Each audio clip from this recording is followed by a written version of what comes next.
Alors, dans la vidéo, on va démarrer avec la gestion de l'animation par programmation dans le front-end. Donc, on veut gérer les interactions, on veut donner de l'information sur on veut donner de la rétroaction à l'utilisateur sur ses actions.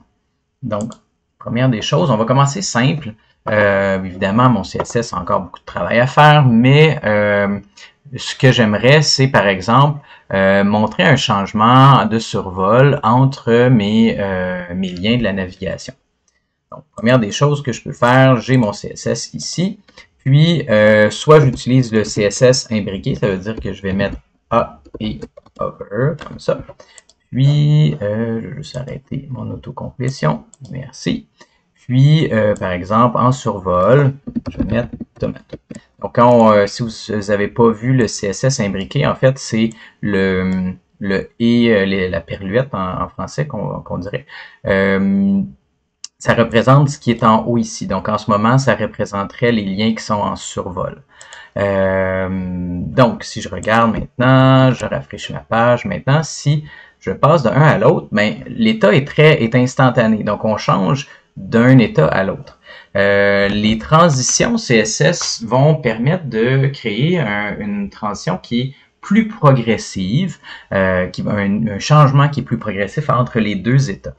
Pour ça, on va aller sur l'élément qui est dans ses propriétés de base, puis on va venir mettre transition, puis on va pouvoir dire, ben, OK, j'aimerais changer la propriété couleur, color, j'aimerais indiquer le temps que ça va durer ce changement-là. Donc, j'aimerais 350 millisecondes, puis pour l'instant, c'est ce qu'on va mettre. Donc, 350 millisecondes, c'est très rapide, mais c'est assez pour un changement de ce type-là. Donc, si je passe, on voit que c'est plus doux comme changement. Bon, il y a un fondu qui est créé.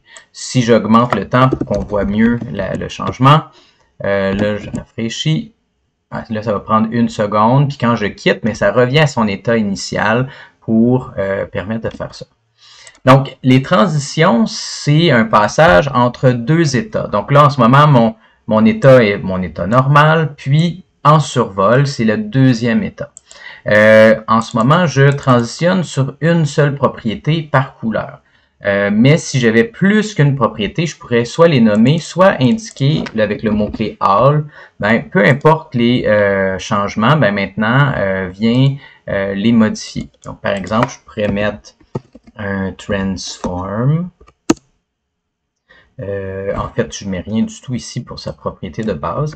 Puis, en survol, ben, je vais mettre un scale de 1.01. Donc, ou un point peut-être 1.05. On veut un petit changement. 5. On va voir si c'est assez. Donc, ce que ça va nous faire, ce que ça va faire, c'est qu'au moment du survol, le lien devrait grossir un petit peu. Oups, qu'est-ce que j'ai fait? Transform.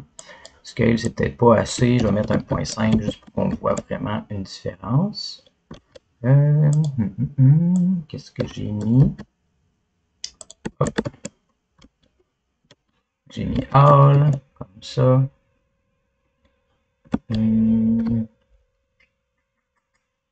En fait, ce que je me rends compte, c'est que les liens ne peuvent pas, je crois que les liens ne peuvent pas changer parce qu'ils sont en display inline, donc ils n'ont pas accès à la propriété transform. Alors, je pourrais mettre font size. Font, je l'ai ici en fait, font size 1.5. Puis, ce que je pourrais faire maintenant, c'est en survol, mettre un font size un petit peu plus gros. Font size 1.65. Vraiment. J'arrive ici, hop, et là, mon texte vient grossir. Donc, la propriété transform et scale va fonctionner sur des éléments de type bloc, sous display, etc. Des enfants flex, mais pas des éléments qui sont inline. Donc, la propriété transform, on passe vraiment d'un état à un autre. Mais on n'est pas obligé d'utiliser que des pseudo-sélecteurs. On peut aussi changer du moment qu'on, en appliquant une classe par programmation. Qu'est-ce que je veux dire par là? Par exemple, j'aimerais, moi, ici, j'avais mon script pour ma boîte modale que j'aimerais qu'il s'affiche. Ma boîte modale, présentement, elle s'affiche automatiquement et quand je clique dessus, elle s'éteint.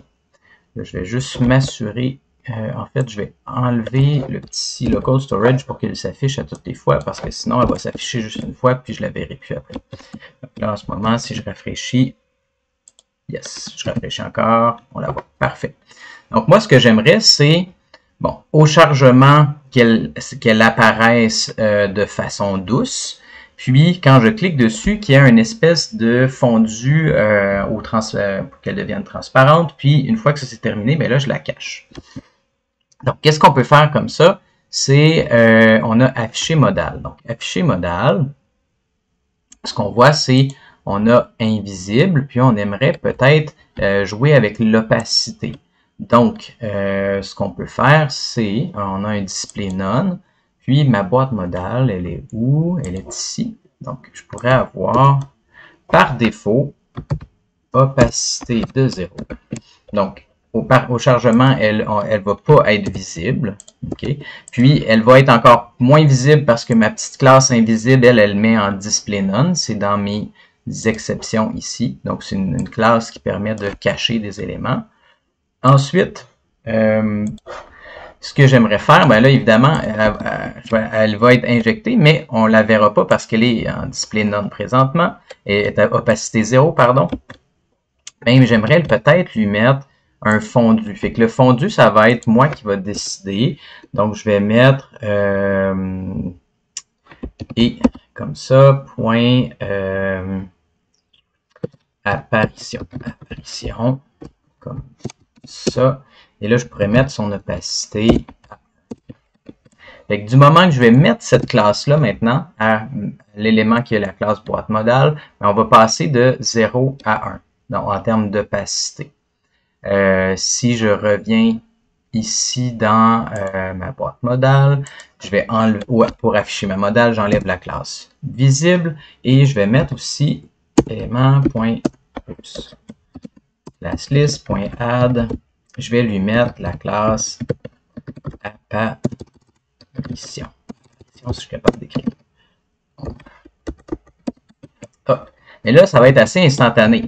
On va voir, oh, ben, ça reste pareil. Mais c'est parce que j'ai pas mis de transition pour passer de un à l'autre. Donc voilà, ici, dans ma boîte modale, toujours, ben, sur le parent, je vais lui mettre une transition sur la propriété opacity et je vais lui mettre sur peut-être un 500 millisecondes pour voir est-ce que ça va changer doucement. Hop. Et là, on va avoir besoin d'un petit délai parce que la page n'est pas rechargée. Donc là, si vous injectez quelque chose, puis la classe, si on ajoute une classe, ça ne marche pas du premier coup. Moi, ce que je vous invite à faire, c'est utiliser un set timeout. Set timeout. Hop, hop. Je vais mettre une fonction.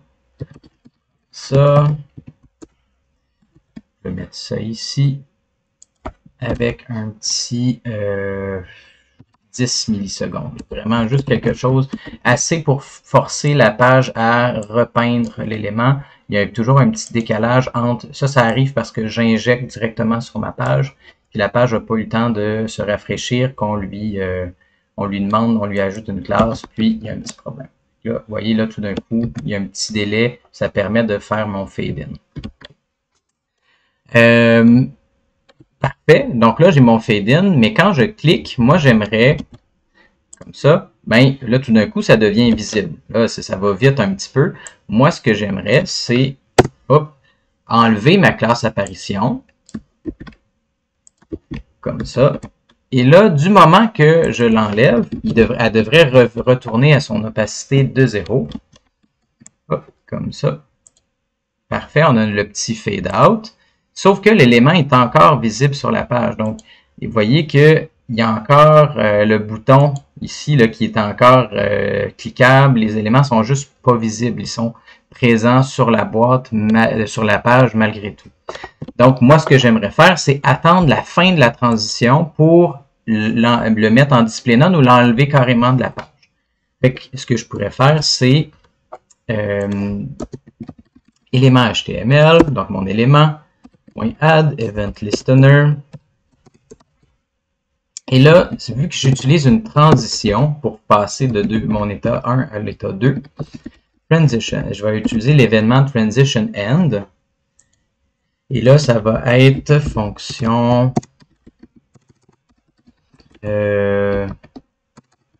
disparition. Ici, je vais appeler ma disparition comme ça. Donc, du moment que la transition est finie, ben, je vais vouloir ici, c'est pas la classe apparition que je veux, c'est la classe invisible. Ça veut dire que du moment que ma transition est terminée, ben, j'aimerais pouvoir l'enlever. Puis là, il faut faire attention parce que là, je voudrais pas accumuler des écouteurs d'événements qui ont le même nom. Donc, ce que je ferais, c'est du moment que mon élément est disparu, ben j'aimerais retirer également remove event listener de transition n avec le même nom de fonction. Si vous utilisez une fonction anonyme, ça ne pourra pas fonctionner. Vous devez utiliser une fonction qui est nommée pour pouvoir avoir la même signature du event listener. Donc, si je regarde ici, j'ai ma boîte modale, j'ai un événement de clic pour l'instant, et là, bon, j'ai pas eu le temps de le voir, mais là, tout d'un coup, mon élément a la classe invisible comme prévu. Puis, il n'y a plus d'écouteurs d'événements non plus sur ma boîte modale pour le transition N. Super. Si je rafraîchis ma page, on a ça. Et là, une fois que c'est terminé, on a invisible. Donc, qu'est-ce qu'on vient d'apprendre? On a vu qu'on peut utiliser les transitions pour passer d'un état à un autre juste en CSS. Ces éléments-là, des fois, ils vont avoir un pseudo-sélecteur, donc hover, active, invalide, valide. Donc, c'est des éléments, des pseudo-sélecteurs accessibles en CSS. Mais quand on veut déclencher une transition par programmation, bien, on peut lui appliquer une classe ou modifier son type, son dataset, pour pouvoir changer la propriété, puis la transition qui est sur la propriété de base va faire un fondu graduel entre ces deux propriétés-là, entre les deux états 0 et 1. Quelle propriété est-ce qu'on peut transitionner? Bien, toutes les propriétés qui ont une valeur numérique, que ce soit l'opacité, que ce soit le width, le right, le padding, le gap, les z-index, toutes les couleurs, n'importe quel élément qui a une valeur numérique, on peut transitionner. Lesquels qu'on ne peut pas transitionner, les éléments qui ont des mots comme propriété. Fait, display none, text align center, align items, justify content, ces éléments-là ne sont pas transitionnables ou animables en programmation, les positions non plus. Donc, tout le reste peut être transitionné ou animé, ce qu'on va voir dans la vidéo suivante. Si on voulait faire un dernier essai, au lieu d'utiliser une classe apparition, si je voulais juste changer l'état, par exemple, en utilisant le dataset, ça serait une autre façon de faire. Ce que je pourrais faire, c'est, je vais mettre data état égale